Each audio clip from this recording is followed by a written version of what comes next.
YS Jaganmohan Reddy గారు మేమంతా సిద్ధం కార్యక్రమం ఎంతో విజయవంతంగా లక్షలాది మంది ప్రజలు రోడ్డు మీదకి వచ్చి ఆయనకి దీవెనలు ఇస్తున్న పరిస్థితి చూసాం. సాయంత్రం 4:30 నుంచి ఇప్పటి వరకు కూడా చాలా బ్రహ్మాండంగా జరుగుతున్న తరుణంలో ఇది చూసి తట్టుకోలేక చంద్రబాబు నాయుడు జనసేన భారతీయ జనతా పార్టీ ముగ్గురు కలిసినా కానీ జగన్మోహన్ రెడ్డి గారి ప్రపంచాన్ని ఆపలేక వారు అనేక హామీలు ఇచ్చినా కూడా ప్రజలు వాళ్ళ వైపు లేరని తెలిసి ఈ యొక్క మా ముఖ్యమంత్రి గారి మీద హత్యా ప్రయత్నం లాగా చేశారు. ముఖ్యమంత్రి గారికి కూడా చాలా బాగా పెద్ద దెబ్బ తగిలింది, బ్లడ్ కారుతుంది. ఆ తర్వాత పక్కనే ఉండబట్టి ఆ రాయి నా కంటికి కూడా తగలడం జరిగింది. ఇది చాలా దుర్మార్గం. చంద్రబాబు నాయుడికి పిల్లనిచ్చిన మామని నందమూరి తారక రామారావు గారి మీద చెప్పులు ఇస్తే దుర్మార్గుడు చంద్రబాబు. ఈరోజు జగన్మోహన్ రెడ్డి గారి ప్రపంచాన్ని చూడలేక ఏదో విధంగా అంతమందించాలని చెప్పిన ఒక ఉద్దేశంతోనే దుర్మార్గంగా చంద్రబాబు నాయుడు వాళ్ళ తొత్తుల చేత చేయించిన కార్యక్రమం.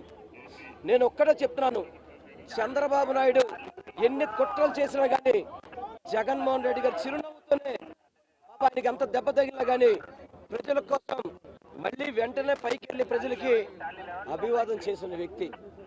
అటువంటి వ్యక్తి రక్తం కళ్ళు చూశాడు చంద్రబాబు నాయుడు. దుర్మార్గంగా చెప్తాను చంద్రబాబు నాయుడిని. ఇటువంటి నీచపు రాజకీయాలు, వెండుమోటు రాజకీయాలు, హత్యా రాజకీయాలు, దుర్మార్గపు రాజకీయాలు చంద్రబాబు నాయుడు తెరలేపాడు. గతంలో ఇలాగే విజయవాడ నగరంలో వంగవీటి మోహన్ రంగా గారిని హత్య చేశాడు. అనేక రకాలుగా విజయవాడ నగరంలో ఎన్నో కుట్రలు చేసిన వ్యక్తి చంద్రబాబు నాయుడు.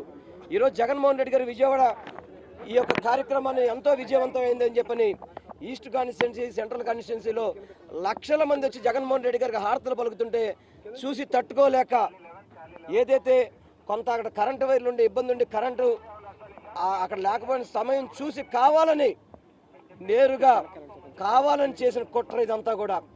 తప్పనిసరిగా ఈ కుట్రను ఛేదించాల్సిన అవసరం ఉంది.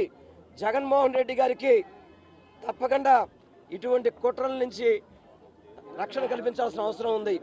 ఎందుకంటే ఈరోజు రాజకీయ పార్టీలు కలిసినాయి, అదేవిధంగా అనేక కుట్రలు చేస్తున్నాడు. ఒక పక్క కాంగ్రెస్ పార్టీని, ఒక పక్క కమ్యూనిస్ట్ పార్టీని కూడా పక్కన పెట్టుకొని ఇన్ని చేసినా కానీ జగన్మోహన్ రెడ్డి గారి ప్రజాదరణ ముందు చంద్రబాబుకి తట్టుకోలేకపోతున్నాడు. అందుకనే చంద్రబాబు నీ నీచ కుట్రలు, నీ కుట్రలు లాపు ఇప్పటికైనా కానీ ఇది తప్పు. ఇది ఒక ముఖ్యమంత్రి గారి మీద ఈ విధమైన ఘటన జరగడం అనేది చాలా బాధాకరం. తప్పకుండా చంద్రబాబు దీనికి మూల్యం తెలియచుకోక తప్పదు అని చెప్పని నేను తెలియపరచుకుంటున్నాను. దాదాపు 10 సర్వేలు పైన వచ్చినాయి. ఇప్పుడు మొత్తం స్వీప్ చేస్తున్నారు జగన్మోహన్ రెడ్డి గారని.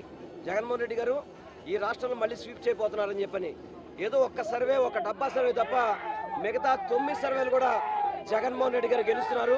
జగన్మోహన్ రెడ్డి గారిని ఏదో విధంగా అంతమొందించాలని చెప్పని ఇది చంద్రబాబు చేసిన కుట్ర, ఇది చంద్రబాబు చేసిన కుతంత్రం, ఇది చంద్రబాబు చేసిన హత్యా రాజకీయాలకి ఇవన్నీ చంద్రబాబే ఇవన్నీ మూల్యం చెల్లించుకోక తప్పదు. ఇదంతా కూడా 100కు 100 రూపాయలు వైఎస్ జగన్మోహన్ రెడ్డి గారు సిద్ధం సభలు చూసుకుంటుంటే ఆ రోజు మన చిలకలూరుపేటలో ప్రధానమంత్రి నుంచి కార్పొరేటర్ దాకా అందరిని తీసుకొచ్చినా కానీ ప్రజాదరణ కరువైంది.